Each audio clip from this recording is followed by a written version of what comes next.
ঋণগ্রস্তের ঋণ পরিশোধের তৌফিক দেন, হারাম হালাল বেঁচে চলার তৌফিক দেন আল্লাহ রব্বুল আলামিন। বেকার যারা আছে হালাল কর্মসংস্থানের ব্যবস্থা করে দেন আল্লাহ। সকলকে শারীরিক সুস্থতা, মানসিক প্রশান্তি, অর্থনৈতিক সচ্ছলতা দান করেন আল্লাহ। প্রত্যেকটা পরিবারে দ্বীনের আবহাওয়া জারি করে দেন রব্বুল আলামিন।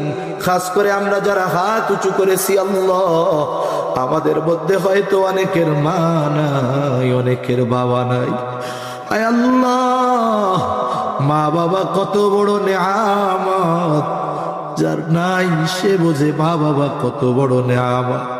আয় আল্লাহ, দুনিয়ার অপর প্রান্তে আমেরিকার খবর মুহূর্তের ভিতরে পাওয়া যায়, দেখা যায়।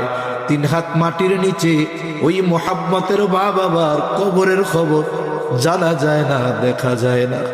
আয় আল্লাহ, গুনার কারণে যদি কারো মা বাবার কবরে আযাব হয়, এখানে উলামায়ে কেরাম আছেন, তালিবুল ইলম আছে, আপনার দাড়ি পাকা বান্দা আছে, যুবক আবেদ আছে, মুসাফির আছে, যাকে পছন্দ, যারা আমল পছন্দ, তার আমলের ওসিলায় ওই মা বাবার কবরের আযাব আল্লাহ আপনি মাফ করে দেন। কবরগুলো জান্নাতের টুকরো বানায়া দেন।